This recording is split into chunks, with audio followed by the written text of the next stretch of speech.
Religion is one of the top two problems that we have in Nigeria. Religion determines a lot of things in Nigeria, including the way we choose our leaders. And that is why Nigeria is not making progress the way it should. A country like Nigeria should have gotten to a certain level by now because Nigeria has everything, both human resources, natural resources, and everything. But religion has made it very difficult. It's not just religion, but I'm highlighting religion in this particular video because of the topic. So religion has made it very difficult for Nigeria to move forward. This is because most of the decisions, the critical decisions that we make, both in our private lives, in our family lives, and in our leadership, that is the leadership that is supposed to benefit the country as a whole, we attach religious sentiment in it. And you know that any decision that you make based on sentiment, those decisions do not go well most of the time. It does not go well at all. So that is the case for Nigeria. There is also another huge problem that we have in Nigeria, which is tribe. But I'm not going to talk about it here because religion is the topic for today. This is because of the BBC expose on TB Joshua. Before the documentary came out, they released a short video of it, and then they told us that it was going to come out in 2 days. I knew that because, of course, I'm a Nigerian now, so I know how my people react to this kind of news, especially when it involves their favorite man of God. The moment it was released, Nigerians started defending him even before they saw the full video. The documentary was released 2 days later. I'm sure most of you guys must have seen it, but if you've not seen it, you go and check BBC channel here on YouTube to watch the full documentary. Watch the part 1, watch the part 2, watch the part 3. This documentary exposed a lot of things. Most of these things are things that some of us know. And I'm not saying this just because it's TB Joshua. Most of the things that was revealed in that documentary was no surprise to people like me, because I already know that most people that parade themselves as men of God are not actually from God. Let's be honest, most of them are not actually from God. From their utterances, from their preaching, from the things they say, from the way they react to issues, from the way they neglect things that they should have spoken about, their actions literally prove that most of them are not from God. So when I saw that documentary, I was not surprised. I watched everything. I watched part 1, I watched part 2, I watched part 3. And God gave all of us brain. So most of those things that I saw in that video are not, they are just common things that majority of the people that call themselves pastors do. It's not that like something that we're just hearing or seeing for the first time. I mean, these things have been going on for a very long time. One of the women in that documentary on BBC, that woman has been speaking up for years, because a lot of people were like, so why is she coming out now? Why didn't she come out when TB Joshua was alive? Why is she coming out now? That woman has been speaking up for years. Just that the media did not just want to. I don't know what happened, but you know our media now. You know how African media can be. If TB Joshua was to base in America, you know American papa, you know how American media they do now. They love Amebo too much. They would have given that woman a platform. But in a country, in a continent like Africa, especially a country like Nigeria, where the rich and the powerful control almost everything, it's impossible for media to give just a mere person like that the platform, especially when you want to say something bad about the person that is connected to them, or the person they feel like, okay, this person has money, this person is rich, or this person know people in government. TB Joshua is a very powerful pastor. I mean, this man gets visitors from all over the world, including presidents. And that kind of person, that woman won't go fight. It's impossible now. So that woman, I've been watching her for years. There was this guy, when I was in Italy, that was when I met her, when I saw her for the first time. There was this guy that used to interview him. I've forgotten the name of the guy. But if you search on YouTube, you will see the previous interviews that woman granted, where she was talking about everything that she went through in the hands of TB Joshua. So it's not like the woman just woke up and then BBC paid her like a lot of people are making it to look like. They're making it look like the woman just woke up and then she got bribed to speak bad about TB Joshua. That was why most of them are saying, so why didn't she come out when he was alive? She came out. She came out to talk when he was alive. But she was not given the platform. So a lot of people did not hear her. It was only few people that saw her like I did that know all these things. I don't know about the other ones, but that particular woman, one of the women, the one that has issues with her eyes, that woman, I've known her. I've been watching her. I've been watching all the things that she's been saying when TB Joshua was alive. She even wrote a book. I remember when she said that she wrote a book about it. So it did not start now that TB Joshua is dead. And also, all this documentary and these investigations that happened did not just happen when TB Joshua died. When did he even die? When did he die? Has it been up to 1 year that he died? That documentary, if TB Joshua was still alive, BBC would still have released that documentary. Because you know, things like this, like investigative journalism and all those things, it takes time to film those things and get those women to film all of those documentaries and get people that really went through such abuse and people that were willing to talk. It's not easy.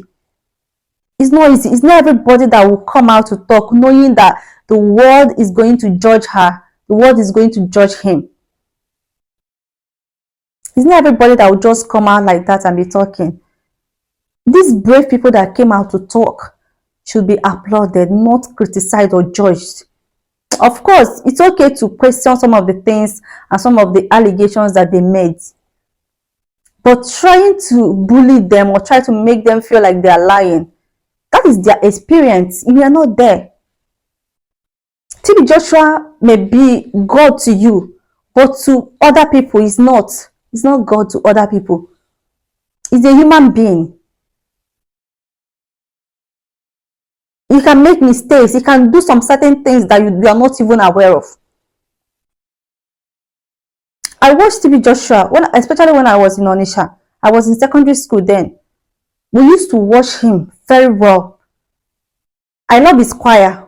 Even till now, I still love them because they sing beautiful songs, beautiful gospel songs. I love them. In fact, at a time, I knew some of the names of his ministers, what is it called, the disciples or something like that, and then the choir people. I know them at a point, like by their names. So I'm just telling you this so that you will know that it's not like I don't watch him. I follow them. I've been following them for years while I was in secondary school. I only stopped when I came to Europe because I already have other things I'm doing. I watch them. It's not just him. There are a lot of pastors that I follow. Even though I follow their channels, I watch them. Sometimes I watch it for entertainment. Sometimes I watch it because I just wanted to know what they would say. Some of them preach real gospel. You know, they preach real gospel. Even though I don't believe in some of those magic that some of them do. I don't believe in some of them. I know that it's possible for a pastor or a Christian to pray for somebody and the person will get well or get healed. But most of these things that you see also on TV, they're not real. Let's be honest, they're not real. Most of them are not real. Most are not real. To be honest, they are not real. I hope you remember that in the Holy Bible, there was somebody that called himself man of God that casted out evil spirit from a girl or something like that. And then when the disciples met Jesus, I cannot remember the exact story, but they met Jesus Christ and then they told him that that man casted out evil spirits. And what was Jesus' reply? Jesus said that not everybody that cast out evil spirit is from God. Why? Because even the devil can cast out spirits. That the powers were not from God. That it was magic from the devil. So the devil also has its own power. So don't come like when people are saying their experiences with some of these pastors, but because you attend their churches, you start making excuses for them. Do not make excuses for anybody because you don't know the story, you don't know what they do in secret, you don't stay with them. The Bisola girl is his child, even though the SCOAN have come out to say that the girl was adopted. Whether she's adopted or she's biological, sorry, whether she's adopted or whether she's biological, the fact still remains that she's his daughter. Of course, when you adopt a child, it means that you are the parent of that child. And this one, he did not adopt her when she had already grown. He adopted her when she was little, like when she was literally a baby, according to SCOAN. So, he's his father, he's her father. And the girl was also saying her own experiences with him. I'm not saying that those girls or those people are lying or that TB Joshua is evil or that is devil. No, that is not what I'm saying. I'm just trying to say that sometimes you have to allow people to air their experiences. Let people talk about their experience. That is their experiences for them to share. Let them share it. Don't judge them. Allow them to share their experiences. Some of these powerful pastors in Nigeria, people are still accusing them of rape and other abusive things that they have done to them. But none of them is going to jail because they are all connected. They have connections in high places. They are rich. They are wealthy.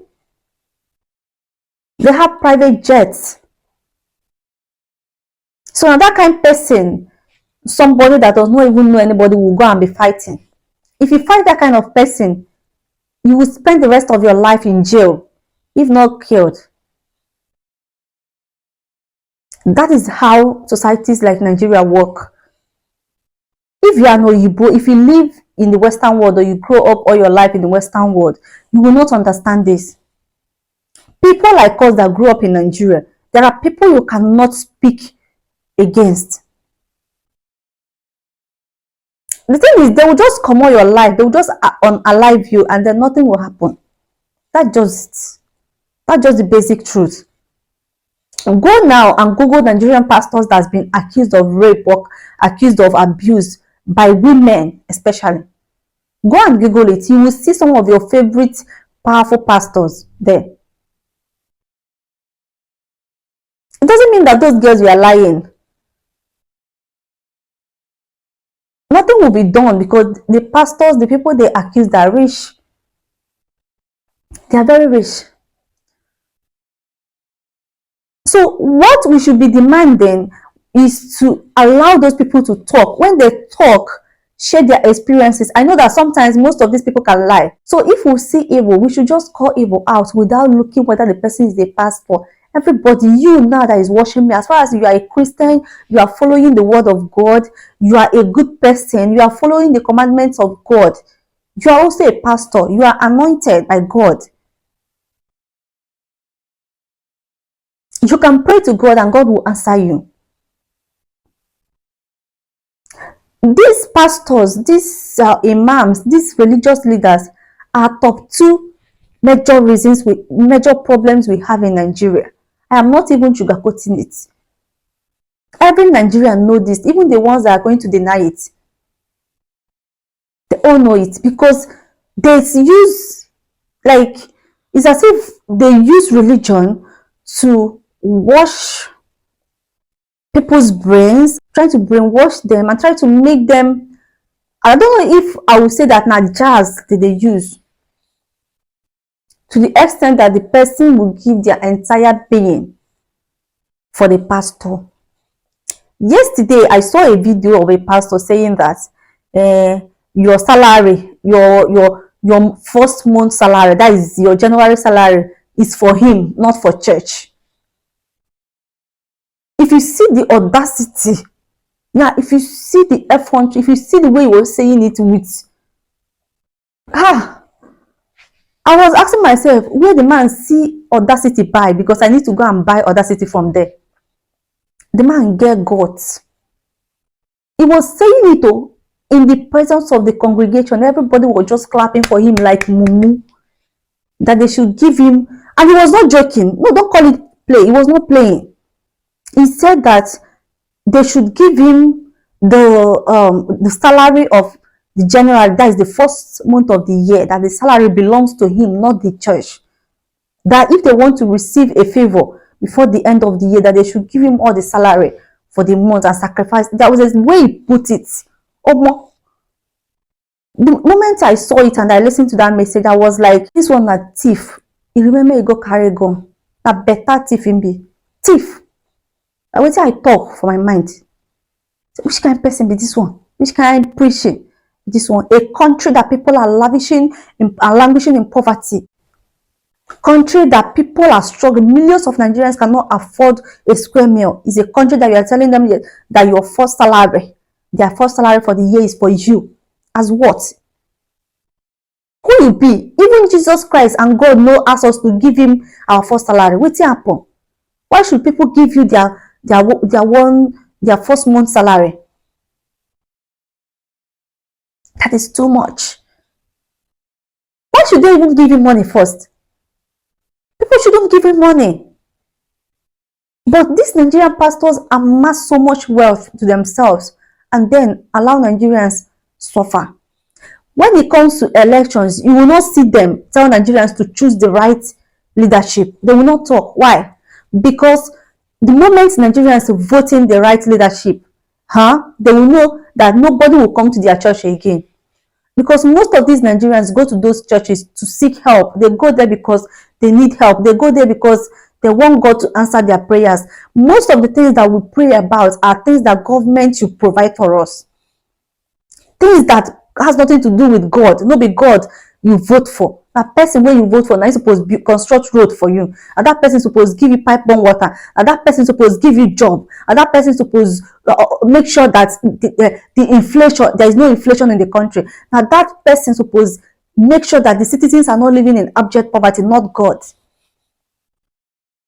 But because of hopelessness, we go, because if you go there, the preachings, they give you hope. You will get, this year is your year. You will get this, you will get that, you will do this, you will do that, you will prosper, you will do that kind of hope now. So these hopeless citizens just hope on those pastors and those preachers or those imams, and then these people will take advantage of it, enter them, brainwash them, and dupe them of their money. And then you will see them be flying private jets. They will be going with DSS security, with army, with different security outfits. Why Nigerians are being kidnapped?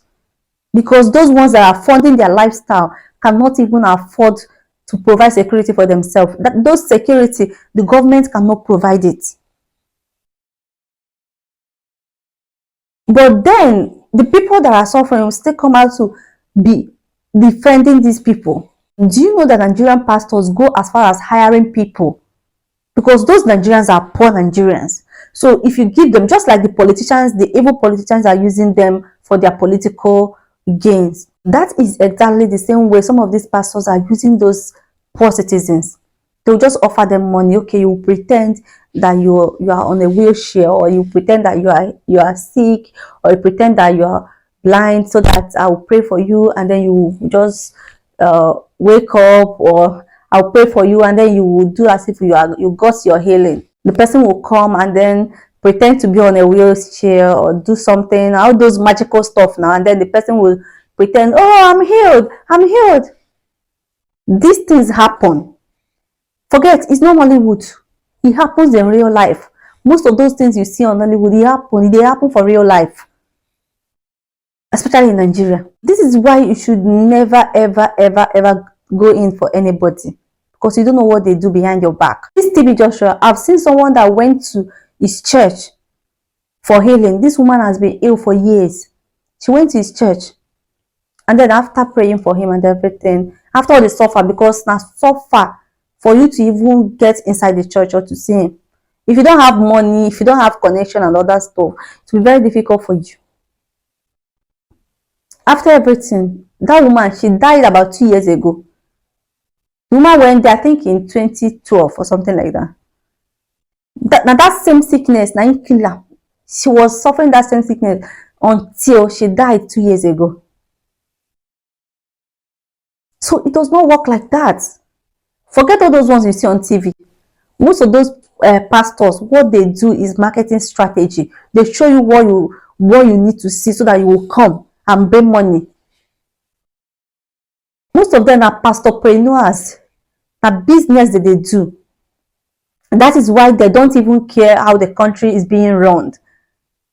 If Jesus Christ were to be in Nigeria, as in stay in Nigeria physically as a human being, he will be confronting the evil politicians. He will tell them, this thing you are doing, you are not supposed to be doing it. He will not keep quiet. Why people suffer? He will never keep quiet why people suffer. He will speak out against evil. But these are our own. They don't do it now because they don't want to lose those governments and them. The government need them need government. And people will come and say, but he has been very charitable and has been giving back to the society. Of course. I'm not denying that. Of course, he gives back. I've seen him several times. I told you guys I watched his channel on YouTube. I've been watching it since I was a child. He gives back to the society, of course. Sometimes he will even travel outside Nigeria, like Gambia, or travel to all these African countries and go and share rice and share those stuff. He gives back. But one thing you need to understand is that in as much as he gives back, there are millions of people, a lot of people that gives back. But they are using that charity to cover up their evil. A lot of people, I'm not saying that him is using charity to cover his evil, but I'm telling you guys that giving back is not enough reason for you to come and make case for anybody that you don't know like that. You don't know anybody, you don't know him the way that you think that you do. You don't. So stop defending him. Allow people to speak their minds. Let people speak their stories. Let them share their stories. If they share their stories and you look at it, okay, this one is questionable, let's question this one. Then you ask your questions, you question the person, you criticize what the person says. Just address the issues and leave those personal attacks. Address issues, because those people that are accusing him in that documentary, they raised issues. It's now up to us to analyze those issues they raised and then compare it with what we have seen on TV Joshua and then come out with the truth. Then proper investigations also should have been carried out. But it's Nigeria now. What they won't come do? Police not even near there because they get money now. Nobody knows who is the real man of God or who is not. But by the deeds of some of them, you're going to say, this will not be a real man of God though. You will have your doubt. So this is what I have to say, okay? So if you've watched the documentary, fine. But if you've not watched it, please go and watch it so that I will hear your own side of the story. Go and watch it now so that you will come back and then tell me what you observed. If you've watched it, please tell me what you observed from there in the comment section. Do you believe those women? What do you think? What's your opinion? I just want to know what you think in the comment section. Thank you so much for watching this video and see you in the next one.